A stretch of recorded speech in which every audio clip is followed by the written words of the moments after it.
Welcome to today's Emunah Minute.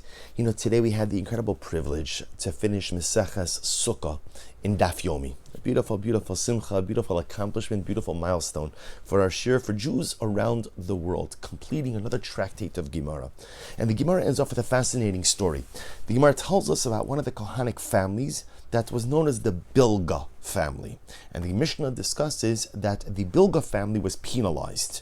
Again, they had certain Kohanic privileges which were removed from them.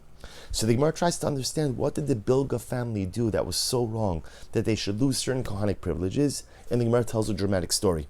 Tells a story of one of the women, one of the daughters of the Bilga family, a young woman by the name of Miriam Bas Bilga. Miriam, the daughter of Bilga. Bilga was the patriarch of this Kohanic family. Had a daughter named Miriam, and Miriam intermarried. She married a Greek general or a Greek officer, and that by itself, although terrible, wasn't the major infraction. What was the major infraction?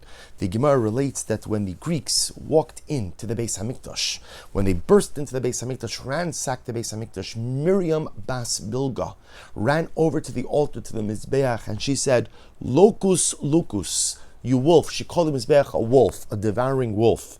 Ad masata mechala mamonin shel Yisrael, viata omid alein b'shas hadchak. Altar, altar, wolf, wolf, call the altar a wolf. How long will you continue to devour the sacrifices of the Jewish people? And yet in their time of need, you are absent. In their time of need, b'shas harait, b'shas hadchak, when is a situation, extenuating circumstance, i'ata omedam, you don't stand up for them. An incredible event. Miriam Bas Bilga bursting into the Beis Hamikdash, into the temple, along with the Greek marauders, and literally kicking the altar, yelling at the altar, screaming at God, you take, you take, you take, you consume.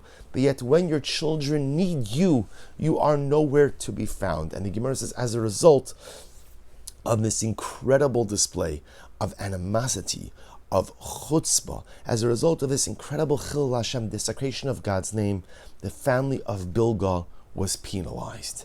So the Gemara says, I don't understand. At the end of the day, because of the actions of one girl, because of the actions of one child, an entire family is penalized. The Gemara says, Mishum Barte Kansilin Lididei, because Miriam Bas Bilga behaved inappropriately, you're going to penalize the entire family? To which the Gemara says, Abai gives a dramatic answer. Abai says, yes. Because there's a famous adage, Shusa dianuka b'shuka, o da'avua, o di'ime. The way a child speaks in the marketplace is a reflection of the mother and the father.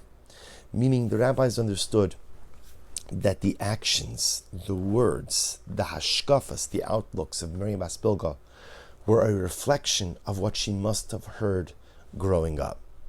And therefore, again, the rabbis held the entire Bilga family responsible for the actions of Miriam Bas Bilga. And it's a very dramatic Gemara. It's a dramatic parenting Gemara. Because the truth is, every parent knows, and we all know, you could do everything right in parenting, but yet your children still have their own free will. They have Bechira Chavshis, free choice. They could do whatever they want, whenever they want, however they want. And when they become adults, children often make life decisions that are contrary to the values or to the ways in which they were brought up. Sometimes they're nuanced changes or nuanced distinctions. Sometimes children actively repudiate the values and the lifestyle that their parents gave them. And that goes in all different directions. Children become adults and adults have free will.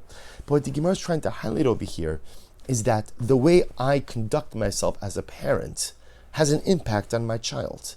When again, you see this especially in young children, right? Young children will sometimes say something, and they'll say something that a young child should not say. I don't mean in terms of like negative, foul language. I mean, they just espouse an idea, and you say to yourself, there's no way that's coming from that kid. That kid heard something in their home. They heard something at their Shabbos table. They're obviously mimicking the way that their parent is behaving. And this creates an incredible parental achrayus. That sometimes when our children may exhibit certain behaviors or may talk in a certain way, we have to do a little bit of a self-check just to make sure, is everything good with me? Is everything good in my home? Is the negativity that is coming out of my child, are they chas v'shalom getting it from me? Because as you may know, parents are human beings also. And sometimes as parents, we say things, we do things that are just detrimental for our kids, and we don't even realize it. But Chazal said, if I see the child acting in a certain way, the parent must always do a self-check. Now, to be very clear, it does not mean that every single time children do something wrong, that is an indictment of parents. As a parent, I'm saying this, our children have free choice, and even when they're young, they have free choice. And not every wrong turn that a child makes is reflective on the chinuch, on the hashkafa, on the way that the home is being run. But sometimes it is. Sometimes it is. And a parent has to be self-aware enough to know, are my behaviors, is the way that I'm conducting myself positively or chas v'shalom negatively impacting my child? The Bilga family was penalized because the rabbis clearly felt that for Miriam Bas Bilga to exhibit this type of behavior, those hashkafas, that negativity, that negative outlook on Hashem, on the Beis Hamikdash, on the Mizbeach, that didn't come from nowhere. She must have somehow gleaned that from her home, and therefore the family in its entirety was penalized.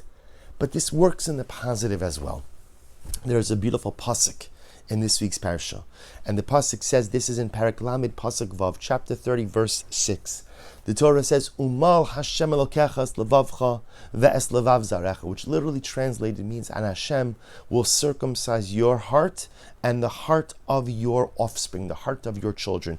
This pasuk is part of the section of tshuva. Part of the section of tshuva, speaking about that we'll have a falling out with God, we'll come back to HaKadosh Baruch Hu, and when we decide to come back, HaKadosh Baruch Hu will embrace us, will accept us, and He'll help us along our journey of tshuva. And the Svara note in this pasuk is a reference to Elul, because again, this is Parak Lamed pasuk Vav, chapter 30, verse 6. If you take a look at the words, Es levavcha ve'es levav zarecha, it's Elul. Es Aleph levavcha lamed ve'es vav levav Lamed Elul. Es levavcha ve'es levav zarecha. When you circumcise, HaKadosh Baruch Hu will circumcise your heart and the heart of your children. Rabbi Nachman of Breslov says so beautifully that when a parent does tshuva, when a parent repents, when I as a parent decide that, you know what, I want to change my life, that positive energy impacts my children. That positive energy impacts my mishpacha. That positive energy impacts everyone and everything around me. We sometimes look at tshuva as something we do just between me and HaKadosh Baruch Hu, and that's true. There is an element that's private between me and Hashem. But on a positive vibes level, on a positive energy level, when I do tshuva, it sends positive ripple effects through my children. They may not feel it, they may not perceive it, they may not know it, they may not even act on it. But says Rabbi Nachman, it happens. Es levavcha ve'es levav zarecha. When I do tshuva, my children are blanketed by that wave of Kedusha, by that wave of holiness, by that positive spiritual energy as well. It works in both directions. If the Bilga family is held accountable because what Miriam did was a reflection on her parents, then when we engage in positive dynamic activity, when we as parents do tshuva, when I as a father decide, you know what, I'm tired of living with inconsistencies. I'm tired of living with mediocrity. I want to become the best version of myself. I want to fix my flaws. I want to right my personal wrongs. Then not only do I lift myself up, but I lift my children up along with me. And what parent doesn't want to lift their kids up? We do everything for our children. What parent doesn't want to give their child every single opportunity? What parent isn't willing to part with every single resource just so my child can be successful? And so the Rebbe says, Rabbi Nachman says, you want your child to be successful? Do tshuva.